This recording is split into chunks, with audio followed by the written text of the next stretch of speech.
the core element in achieving success in your life? Yes, it's effort. There are no shortcuts, no quick fixes, and no effortless solutions. You must work. There's always some weakness to improve, always many of them. Why would we permit ourselves to make convenient excuses? Why would you allow that? The SEALs didn't instill this in me. You must have it before you even arrive, because if you're not disciplined and organized before you get there, they can't teach you while you're being challenged, because you'll give up.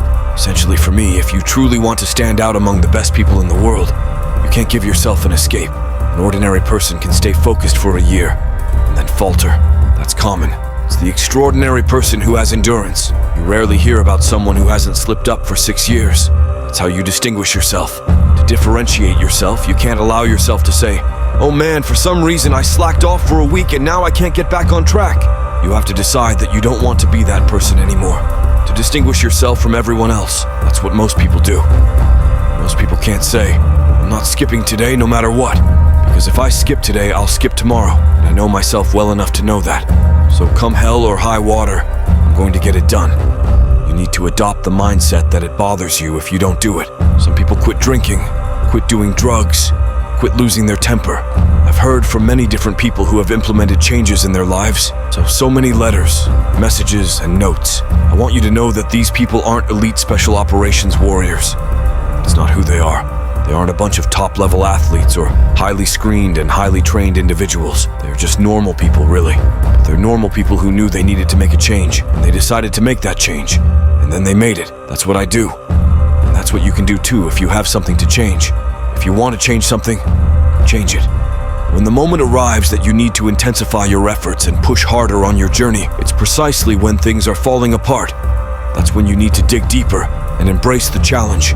That's when the concept of saying good becomes relevant. When you're tested by the world, that's your opportunity to demonstrate what you're truly made of. That's when you can confidently say, "Bring it on. Things are going wrong. Bring it on." I actually look forward to those moments because that's when I get to exercise my discipline. This is the time I get to showcase my resolve and put it into action.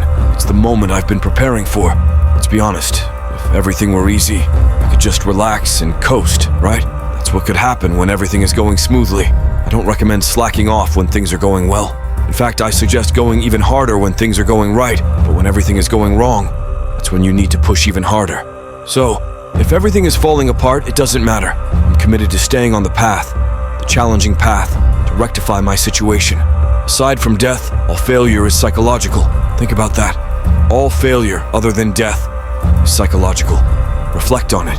This failure, this setback, this disaster, if you're not dead, it's just in your mind. This doesn't mean you won't lose some battles, because you will. We all do.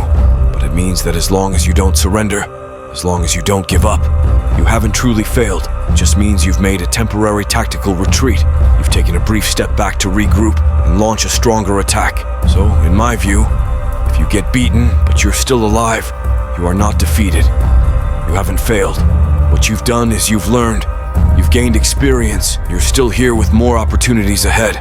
Get up and go after it. I often talk to myself in a very straightforward manner.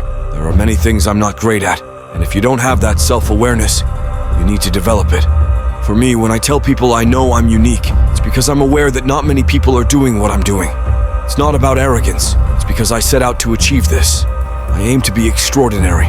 If you want to be a business person or an entrepreneur, you need to set that intention clearly and think about it constantly. You can't just decide one day, "I'm going to be an entrepreneur." It has to be a continuous thought process. If you found this message inspiring, don't forget to like the content and subscribe for more motivation. Stay strong, stay focused, and keep pushing forward. You've got this.